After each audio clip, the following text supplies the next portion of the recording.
Phase 1 complete? I'm glad to hear it. And I'd like to inform you the Chamber has given you proper authorization to initiate Phase 2. I would not share the same zeal, Commander. The Chamber only voted to initiate Phase 2 on a slim margin. And if you consulted the Board of Generals, they expressed a nay opinion. General Yoberon, it would suit you best to remember that the Board of Generals merely acts as an advisory to the Chamber, Commander. I personally support the going ahead of Phase 2. Mr. Schmidt, once you see what Phase 2 entails, I am sure you'll be head over ears for Phase 2. Never has the death of Tepay seemed so achievable. You address me as General, Commoner, and to echo Mine Surveyor Lewis's words, you are here merely on an advisory basis. I can't imagine why they would reverse your exilement. Silence! Levitt has been more than exemplary in his service to the CPAS. Now please do explain Phase 2. Thank you, Chamber Commander. Phase 2 is much more crucial and incredibly lengthy. Without it, this whole plan would be for nothing. So, without further ado, Phase 2 entails us executing the generals and higher-ups across Tepay. What is this nonsense? Killing leaders of the government without the due process of law? This is nonsense. The Board of Generals was not informed on this development. Nonetheless, they voted it in. Now please do not interrupt, Yoberon. Gerald, carry on. Well, that's it.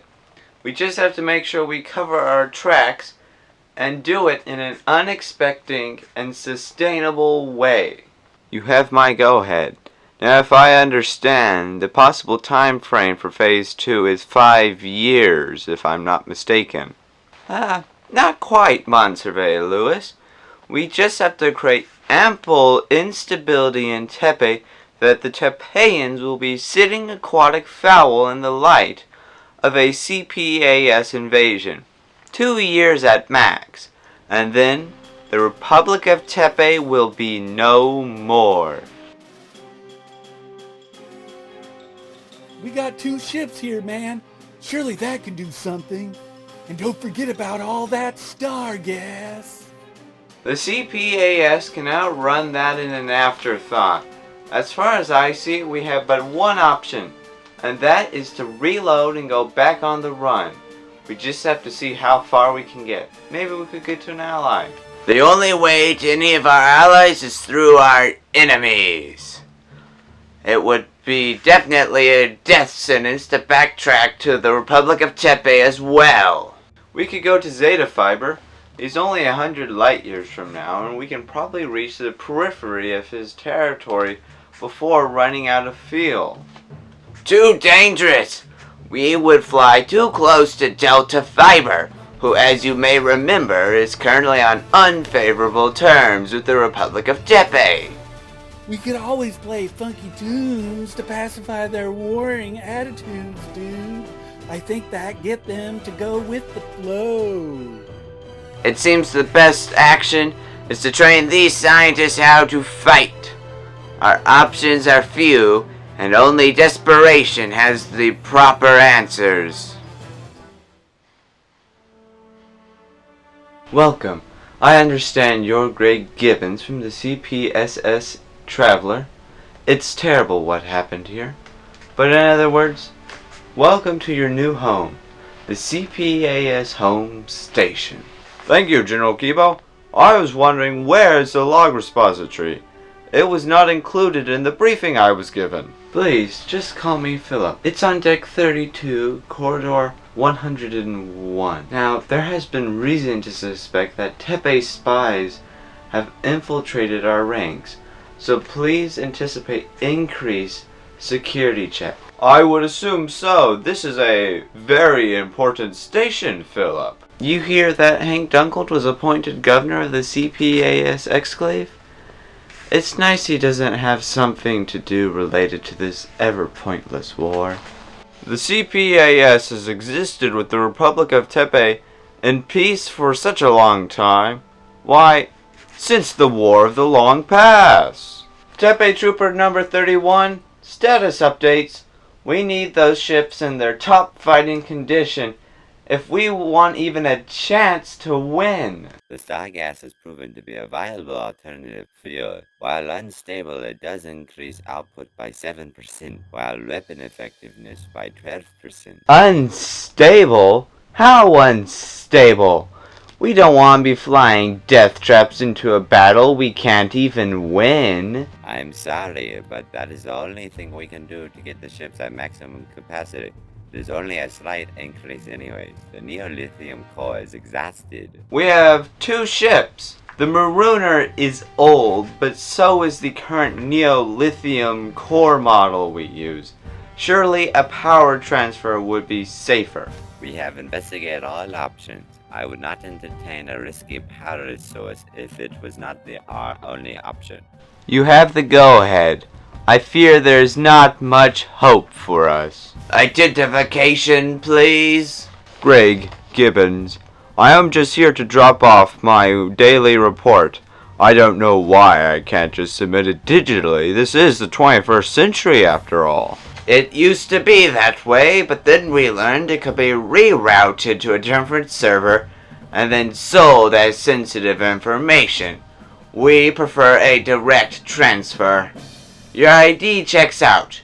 You have 3 minutes to deposit your record. Then I will be forced to escort you out.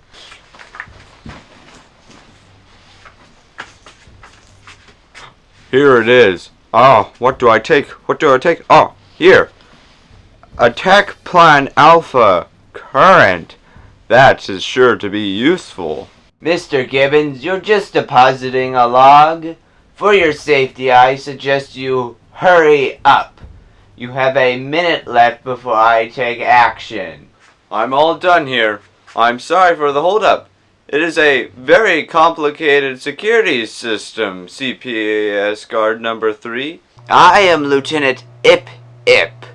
I don't know why you just called me that. Wait a second. One of those stupid Tepay generals talk like that.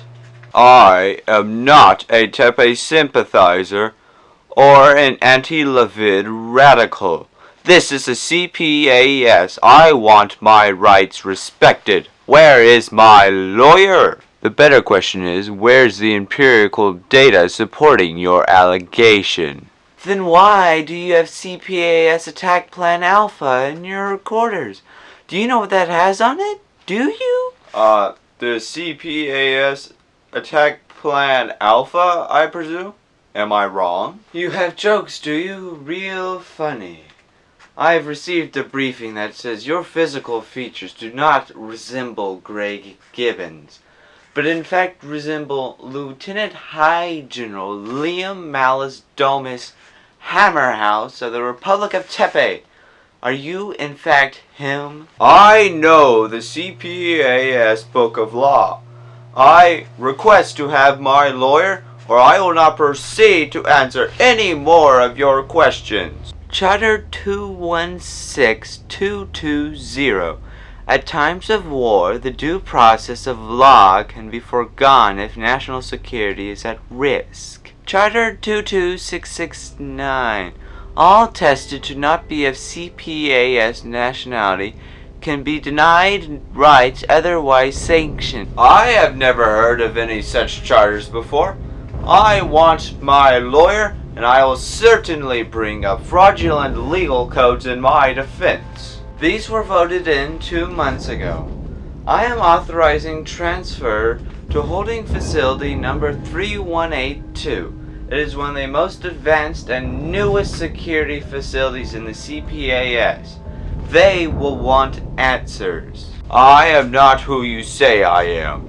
I am Greg Gibbons, citizen of the CPAS since birth and loyal member of the Army. And you just proved what I needed.